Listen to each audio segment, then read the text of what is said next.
Selamat siang. Selamat siang, Pak. Di kantor Kecamatan Serengan ada yang bisa kami bantu? Ini Pak, saya sama teman saya mau ngurus KTP. Ya. Nggih. Mari silakan saya antar di kantor pelayanan. Oh, nggih, Pak. Monggo.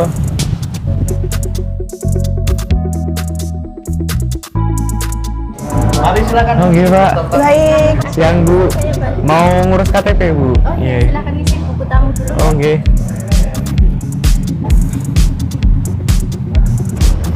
Mari silakan. Nggih, Bu. Halo warga Solo, saya Ocha dan rekan saya. Saskia. Kami dari Putra Putri Solo 2022. Nah, sekarang kami sedang berada di Kecamatan Serengan. Bentar, Ca. Kayaknya yang beda nggak sih dari kita masuk Bener tadi? banget, Sas. Tadi begitu kita masuk langsung disambut hangat oleh Linmas dari Kecamatan Serengan. Daripada penasaran, mending kita langsung masuk aja yuk. Yuk, ikutin kami. Selamat siang Mas, selamat datang di kantor Kecamatan Serengan. Ada yang bisa dibantu? Ini Pak, kami mau ngurus KTP. Nih. Mari silakan Oke. Baik. Antrian dulu. Iya, Pak. Tunggu. Bentar ya Pak. Oke, makasih Pak.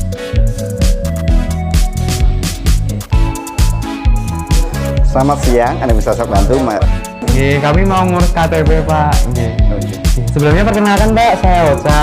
Saya Saskia. Saya Agung, Camat Serengan. Ini ada yang disampaikan? Oh iya Pak, ngomong-ngomong tadi begitu saya sama teman saya sampai di sini, kami sedikit terkesan sama pelayanan yang ada di sini karena Linmasnya ternyata begitu hangat ya untuk menyambut masyarakat yang datang ke kemari. Iya, itu merupakan standarisasi setiap kecamatan atau inovasi sendiri, Pak? Untuk yang Linmas melayani, ini merupakan inovasi dari Camat Serengan. Dan kami ingin bagaimana bahwa Linmas ini menunjukkan kearifan lokal yang ada di Kota Surakarta. Jadi tidak berkesan Linmas itu bala sangar itu enggak, tapi kita inginnya ya Linmas itu santun, bagaimana melayani warga masyarakat, enggak biar warga masyarakat itu juga enggak takut datang ke kantor kecamatan. Dan Pak, tadi kan saya sama teman saya juga sempat keliling nih di daerah Serengan ini. Nah, kami ngelihat itu ada beberapa sentral UMKM di daerah Serengan ini. Kira-kira apa sih Pak yang terkenal dari daerah Serengan ini sendiri? betul sekali Mas, karena memang di Serengan ini banyak sekali UMKM yang sentral ya. Jadi kita punya blangkon, shuttlecock, kain perca, canting, dan masih banyak yang lainnya. Dan di sini kami yang terbesar itu blangkon dan shuttlecock. Yeah.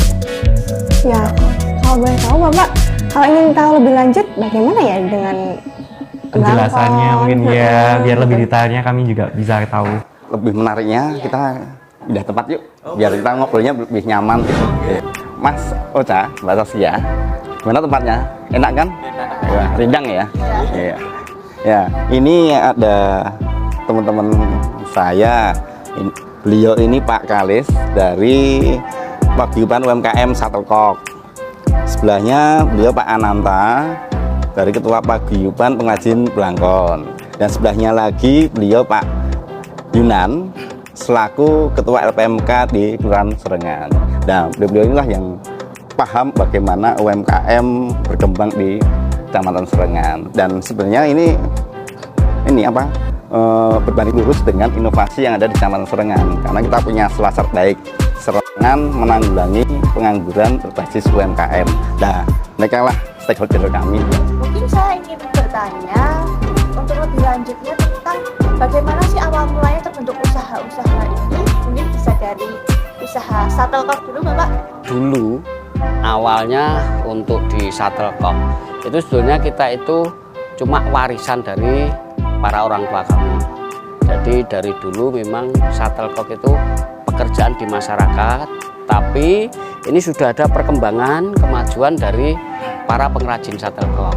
Artinya dulu waktu zaman orang tua kami itu masih jadi pekerja, artinya cuma buruh. Terus kemudian ada peningkatan secara pola berpikir, kemudian para buruh itu berpikiran untuk mandiri, berusaha sendiri supaya sedikit demi sedikit nanti bisa akhirnya berkembang seperti ini. Untuk di shuttlecock terbentuknya paguyuban UKM itu kita melihat bahwa dari para pengrajin yang dulunya itu sebagai buruh kok, sekarang sudah berkembang untuk menjadi bermerek sendiri-sendiri.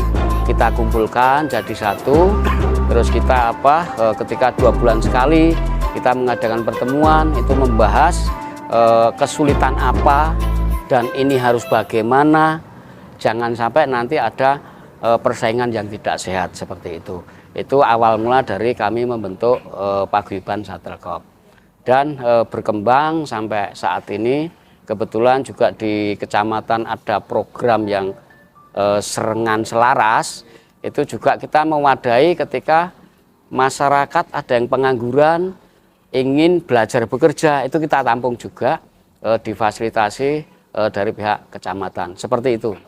Saya juga ingin bertanya bagaimana awal mulanya terbentuk UMKM Blangkon, karena terkenal sekali ya Blangkon itu sebagai budaya Jawa. Di Paguyuban Blangkon itu awal mulanya kan pada tahun sekitar 60-an itu ada warga di Kampung Potorjayan menjadi abdi dalem di Keraton Surakarta. Karena dia punya kepandian membuat blangkon, terus dia dipercaya untuk membuat blangkon di Keraton Surakarta. Itu namanya Mbah Joyo. Nah, karena dia dipercaya membuat blangkon di keraton, dia kan membuat sendiri walan, akhirnya mengajari anaknya dan 2 tetangganya, Pak Kaswanto, Pak Jojuli, dan Pak Darso. Itu tahun 60-an. Nah, sekitar tahun 80-an itu kan istilahnya yang memakai blangkon itu bukan di keraton saja, kan masyarakat awan ingin juga seperti di keraton pakai blangkon, terutama pas upacara adat manten itu ya. Karena seperti yang disampaikan Pak Kalis tadi kan karena pesanannya itu kan banyak, akhirnya mereka mempunyai keinginan untuk membuat istilahnya home industri ataupun kerajinan sendiri dari 3 muridnya Pak Joyo tadi. Nah, dari 3 muridnya itu kan mengajak orang-orang di sekitar situ untuk belajar membuat blangkon. Karena pada waktu itu kan juga sulit mencari pekerjaan, akhirnya orang-orang di sekitar situ juga ingin belajar membuat blangkon, menjadi anak buah dari Pak Kaswanto, Pak Jajuli, juga Pak Darso. Sekitar tahun 2000-an itu kan istilahnya dari pariwisata juga digalakkan, dari kegiatan budaya juga digalakkan, kan akhirnya pesanan blangkon juga banyak lagi. Nah, dari murid-muridnya tadi Pak Jajuli, Pak Kaswanto, Pak Darso tadi akhirnya juga berdiri sendiri. Akhirnya tahun 2005 itu berkembang menjadi sekitar 30 pengrajin di Kampung Potorjayan itu. Nah, tahun 2005 itu kan di Kelurahan Serengan lomba desa. Akhirnya di situ dinobatkan menjadi Kampung Blangkon. Nah, dari Kampung Blangkon itu dari pemerintah kota juga memberi SK Sentra Pengrajin Blangkon. Nah, dari setelah itu kan banyak lagi yang anak-anak muda maupun ibu-ibu itu kan akhirnya terekrut untuk bekerja. Jadi di situ kalau masih sekolah itu ya mas belajar lah. Jadi kalau lulus sekolah kalau pengen blangkon ya blangkon, bekerja di luar. Jadi di situ tidak ada istilahnya pengangguran sama sekali. Sekarang ada sekitar 40 pengrajin di situ. Dan sekarang yang jadi permasalahan di situ justru malah kita kekurangan tenaga kerja. Oh, malah kekurangan tenaga kerja. Karena memang kalau di kerajinan itu memang perlu ketekunan, jadi memang sulit untuk cari pekerjaan. Ternyata dari pihak UMKM mengalami kekurangan tenaga kerja. Apa nih solusinya mungkin untuk pihak UMKM sendiri? Nah, itu pertanyaan yang sangat luar biasa. Karena memang kami dari Kecamatan Serengan berusaha mensinkronkan apa yang menjadi kebutuhan UMKM dengan apa yang akan kita jadikan kebijakan. Maka di sini Kecamatan Serengan melakukan inovasi yang namanya Selasar Baik.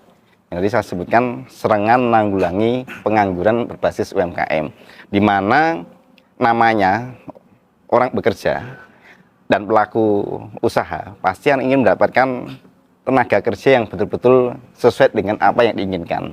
Nah, maka di sini warga yang tidak bekerja kita fasilitasi mendaftar di kecamatan, nanti kita magangkan di UMKM dengan lingkungan kerja yang sama dengan situasi kerja yang sebenarnya. Diharapkan warga ini bisa secepatnya beradaptasi dengan lingkungan kerja, baik keahlian dan yang lainnya. Dan maka dengan dengan keahlian nanti yang dilatih sampai bisa, maka diharapkan nanti dari pihak pelaku UMKM, loh ini pekerja ini ternyata sesuai dengan kebutuhan kami, misalnya gitu, dan nanti bisa langsung direkrut. Jadi kita memfasilitasi dengan metode inovasi seperti ini. Oke, sekarang saya mau tanya nih sama Bapak, bagaimana dari pihak lembaga masyarakat dalam pengembangan UMKM nih Pak? Yang kami kelola selama ini, kebetulan kan di LPMK di tiap-tiap kelurahan kan ada. Nah, kalau di Kelurahan Serengan ini kami berusaha untuk mensupport terutama dari segi permodalan. Istilahnya permodalan yang tidak secara utuh itu enggak, kami hanya bisa mampu sebatas untuk memberikan stimulan permodalan. Nah ini karena di wilayahnya, di bidangnya Pak Kalis itu ada Shuttlecock, di bidangnya Pak Ananta itu ada Blangkon, yang kebetulan semuanya sudah ada paguyubannya semua.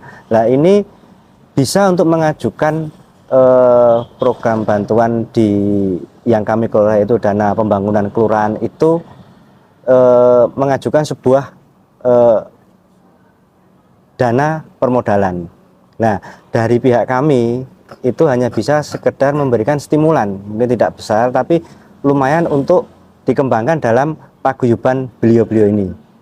Nah, tapi kami juga tidak hanya berhenti di situ. Kami juga memberikan saran bahwa di paguyuban Blangkon dan paguyuban Shuttlecock ini bisa mengajukan bantuan juga ke tingkat kota dengan mengajukan semacam proposal yang bisa kita bantu di situ.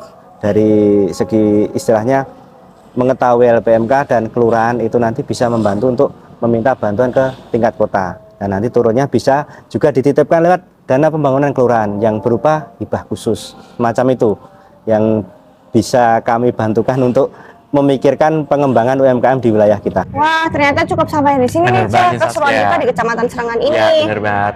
Dari tadi kita udah jalan-jalan dan juga dengerin cerita dari Bapak Camat dan juga Bapak pelaku UMKM nih tentang Kampung Blangkon dan Shuttlecock. Nah, Jadi kalian jangan lupa untuk datang ke sini juga ya. Ya, bener banget. Sampai jumpa juga di perjumpaan kita berikutnya. Saya Ocha. Saya Saskia. Kami pamit undur diri. Salam budaya dan pariwisata.